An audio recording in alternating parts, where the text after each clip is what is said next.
Listen, I went through all of your business to find these pictures. Here it is. Thank you, thank you. You're welcome.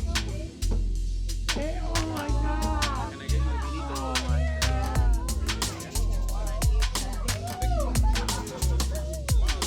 Oh my goodness. Who's this? What do you think? Who is that? You look younger. Excuse me, everyone. It says July, but it should be August. I know I'm Oh, right. Okay. You were ahead of yourself, huh? artists are creative. That's okay.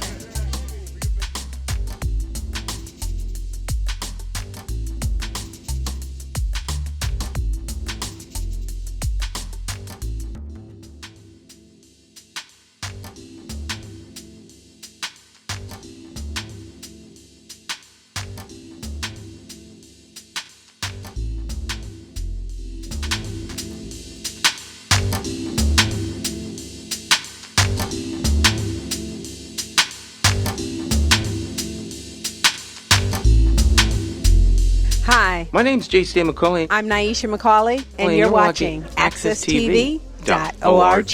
All the ladies today out here almost as lovely as you are. You're so blessed. Please take a quick look around. Are we not a beautiful flower garden of people? Yes, we If you agree with that, let me hear you say, Ashe. Ashe. Beautiful. I know that if we look long enough at our differences, we will see our commonalities. And in that will be our salvation.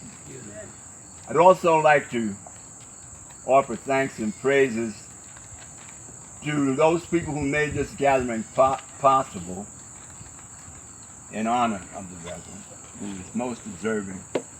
And I'd like to also offer thanks and praises to and for those people who cared for us when we could not care for ourselves. Amen. Loved ones. Some are still with us walking the earth, and some have made the transition, but we are so blessed to have them in our lives. I think about, my mother, my father, my grandmothers, and my grandfathers, and I'm so thankful. And as we move on to those who are elders that have made the transition, who will one day become ancestors, because right now, everyone that we know that has made the transition is still alive in our hearts and minds. Amen. But when we are no longer walking the earth, but our children's children are still speaking their name and telling of their deeds, they become ancestors. Isn't that wonderful news? All of us here have that opportunity. So there is immortality, not in the way that we see in science fiction movies or, fantasies, but living is, that's temporary. But life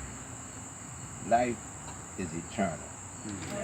And so I'd like to take this time to offer a libation to our ancestors, because it is by virtue of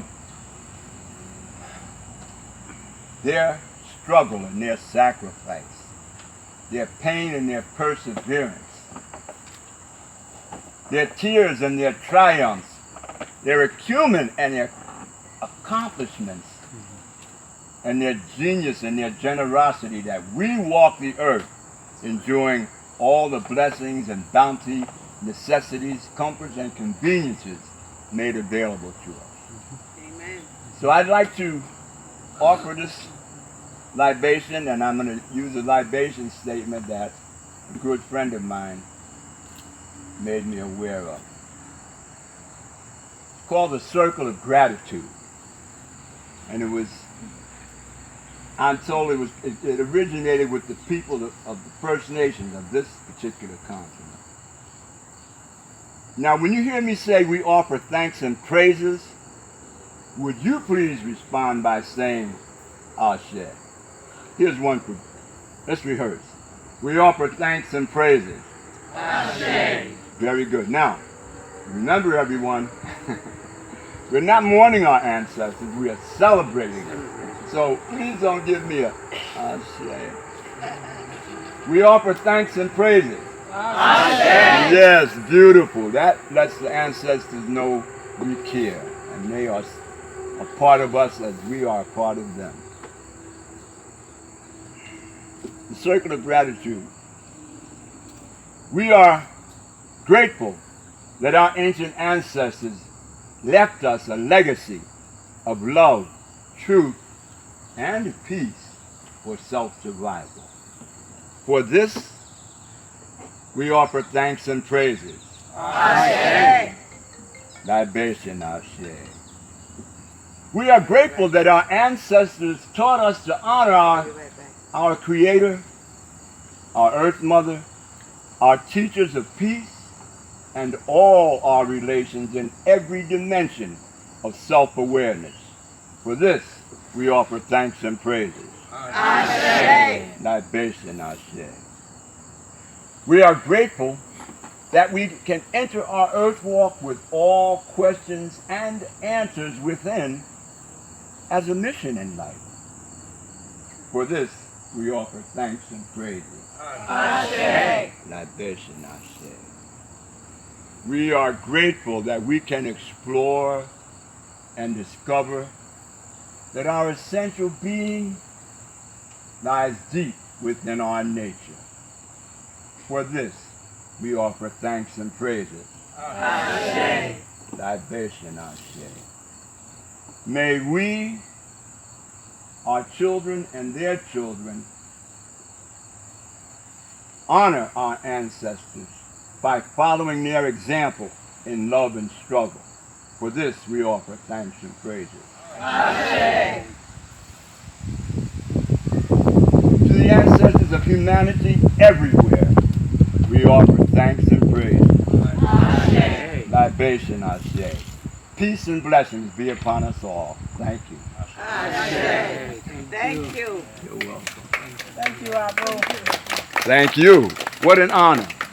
Great honor for us, my God. Before the Rev speaks with us, I'd like Gino to read something. Oh, sure. Reverend Ayala stand. So, wow, this is a surprise to me as well, but not really, right? My dad had no clue what I'm about to read. Wow. So, thank you, Ms. Johnson, and everyone else who made this possible. I'll just read it straight up. It might take me a little minute, but I think every word is important to read. So, State of Connecticut General Assembly official citation, introduced by Representative Matt Ritter, 1st District House Majority Leader, Representative Miri Gonzalez, 3rd District, Representative Julio Concepcion, 4th District, Representative Brandon McGee, 5th District, Representative Edwin Vargas, 6th District, Representative Joshua Malik Hall, 7th District, Senator John Fonfara, 1st District, and Senator Douglas McCrory, 2nd District. Be it hereby known to all that the Connecticut General Assembly hereby offers its sincerest congratulations to Reverend Edwin O. Ayala in recognition of Reverend Edwin O. Ayala. For decades, he has given his time, energy, and loving care to the youth, families, and elders of the city of Hartford, the region, and beyond.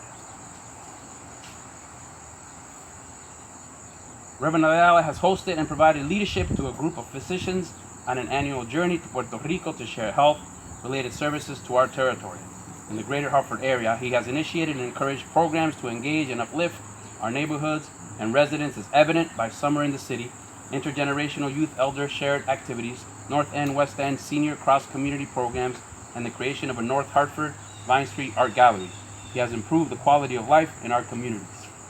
The entire membership extends its very best wishes on this memorable occasion and expresses the hope for continued success.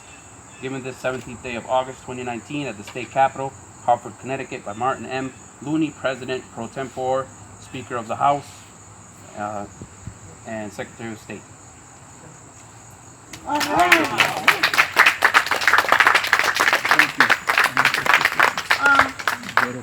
Rev, we also have one from the city, but you know our group, so Earl Rucker is bringing it. May take a minute, but He's coming from Hartford, and he left last night. Okay. It's on the way. You already know. Hold it, turn it around, Reverend Ayala. Oh, okay. All right. You're very kind. Indeed. You very kind. That's what we love. That's why we're here. Heck yeah. Indeed. We appreciate You you. are the best. Yes, sir. We love you. Show does. Show lives. Sure does, right, Pat?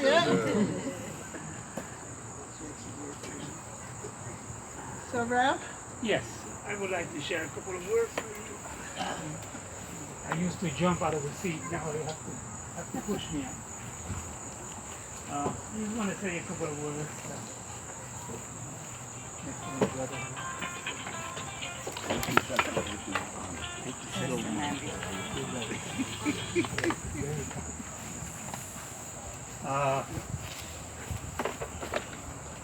I came from PR many, many years ago.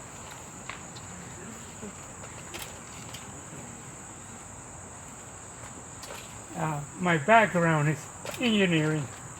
I'm a civil engineer, and my concentration was bridges, building bridges. And I didn't have any idea when I came to Hartford that God wanted me to continue to build bridges. And I remember one minister told me, Reverend Hugh Penny, from our congregational church in New Britain, he said, Ed, you're still building bridges. And in a way, that's what we all do. That's the gift that we all have. But one of the most special gifts that God has given me is to be among all of you.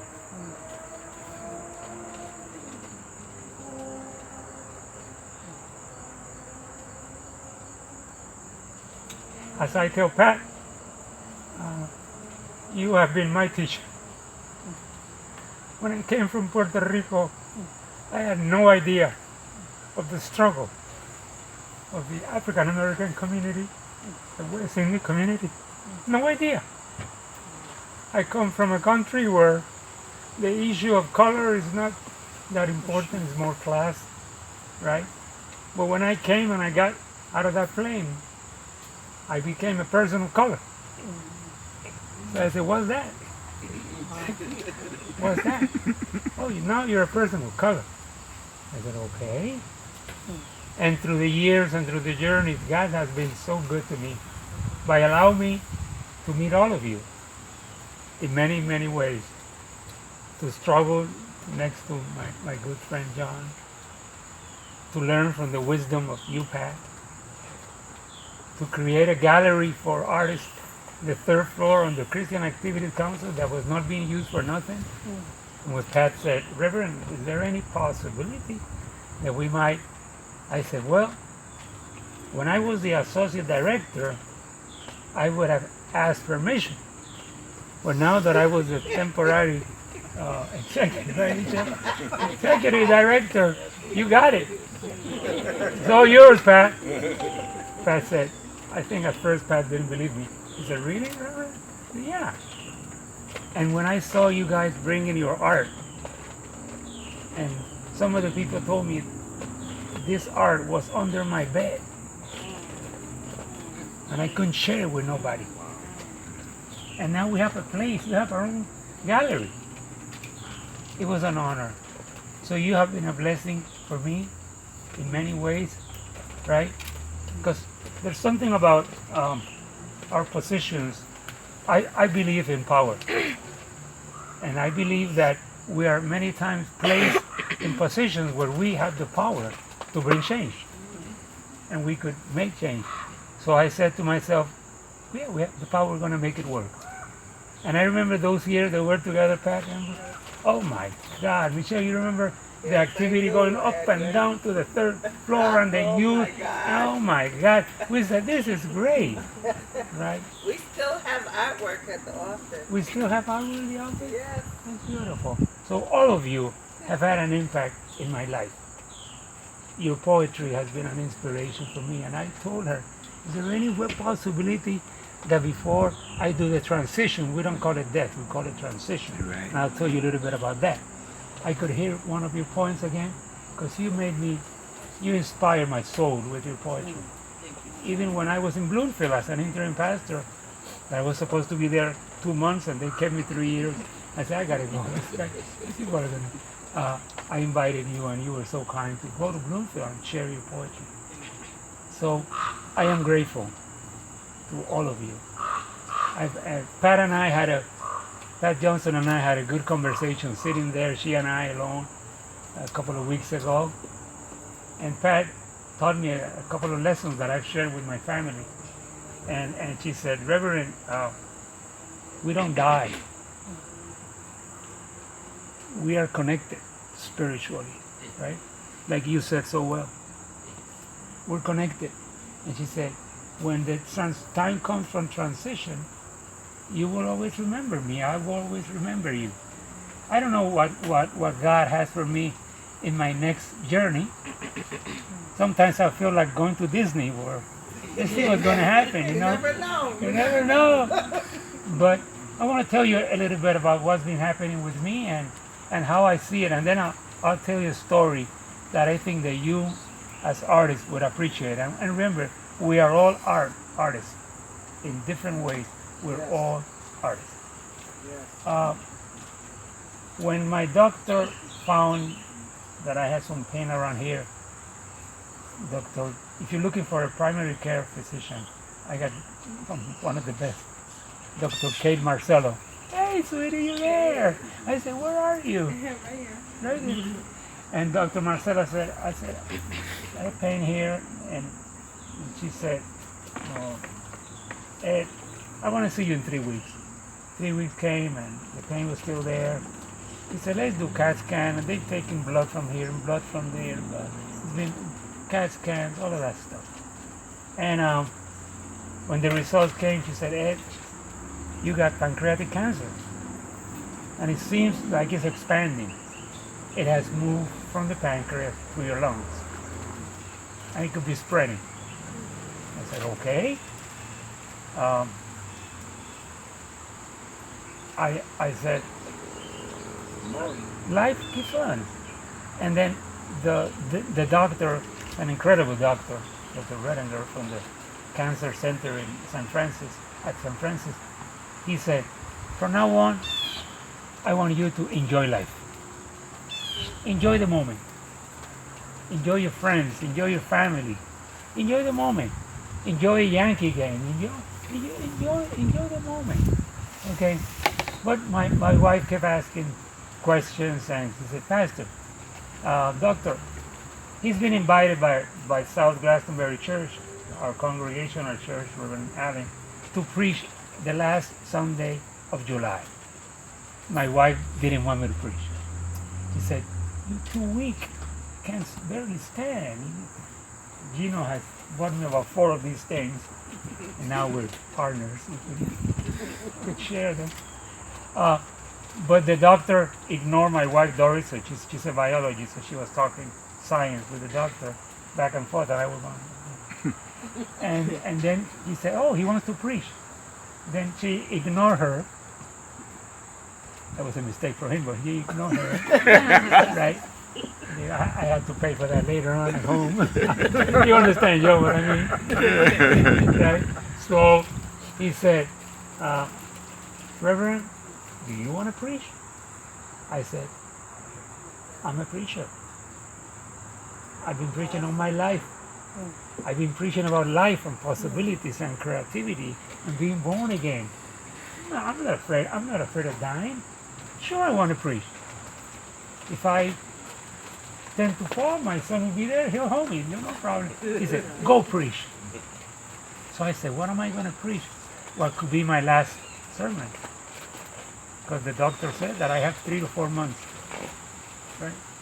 Then he said, but that's an average. You could live 2 months or you could live 1.5 years. That's an average. All I can give you as a doctor is average. Right? Okay. So I said, what am I going to preach? So I decided to preach about being renewed by God, by the Spirit of God. There's always renewal, always renewal. Right?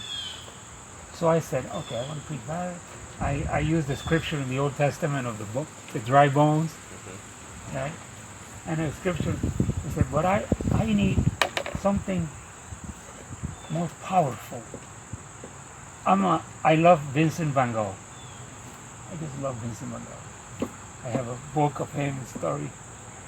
And I remember reading that Vincent van Gogh, his grandfather was a minister in the Reformed Church of Netherlands. And he was a lay minister, assigned to work in the mines of Netherlands where they were getting charcoal and people were tuberculosis, people were dying. So they assigned him to the worst church. You know, sometimes when you want to be a minister, they assign you, oh, you really want to be a minister? Go prove it. Go. So, and then he went as a minister, and he did something very strange. He opened the church to the homeless. He opened the church to those who were dying. And the church became like a clinic. The leaders of the Reformed, oh my God, of the Reformed Church of Netherlands fired him. And then in the book it says the following. Vincent van Gogh said, if you are not going to allow me to preach from the pulpit, I will preach through my art. Wow. Art. Artists. You have the power through your art to challenge, to transform, to create, to make people think about life, about what is not fair in this world, right? Yep. And I said, oh, that's a great idea. So I went to Glastonbury Church with Gino, Lisa, and my grandchildren, and my other son, and the family, and we preached. And I shared that story to them. When I got home, I said, if Vincent van Gogh was not allowed to preach because of the way that he preached, he preached through his art. So I'm going to do something. From now on, I'm going to preach through Facebook. So if you connect to Edwin Ayala in Facebook, I've been preaching through Facebook. And there is, right, Michelle, you've been following and others. The reaction of people is incredible. People don't want to talk about cancer. They don't want to say, I have cancer, because they're afraid. I have friends who have called me just recently, received one yesterday in my house, say, I was afraid. How do I come to my good friend who's dying and tell him I love you, and maybe I won't see you in a couple of months? So I said, oh yeah, so Facebook is a great way. And I've been getting responses from John, from David Hirano, from Hawaii. Oh, sure. Oh my God. Saying, Ed, you're ready for a new journey. And you're going to enjoy it. And that I'm doing now is because of the seeds that you all planted in my heart as artists. So I want to say thank you to all of you. Thank you for sharing from your gifts, from what you have. You don't have to give what you don't have. You just share what you have.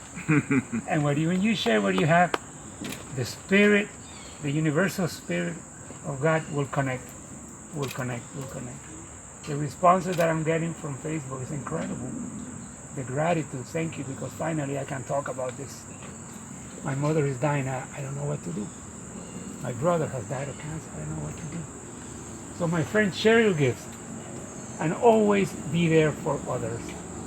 Share things like this. Enjoy the moment. You don't know what could happen tomorrow. Enjoy your children, your grandchildren, your family members. Pick up that phone. I have a sister she and I had difficulty, theological difficulty, because I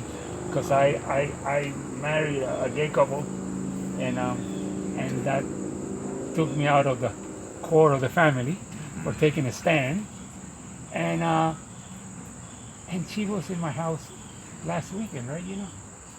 Wow. And she said, "Papo," they call me Papo. Yeah, Papo. Let's forget about the past. Let's move on. I love you today, and I love you tomorrow. Let's stay connected. Love is the strongest force there is. Stay away from fear. When you have in doubt, should I do it or not? Ask what's my motivation. If it's love, do it. May God bless you all. And thank you for this opportunity to be with you. Thank you. Bless you, Edwin.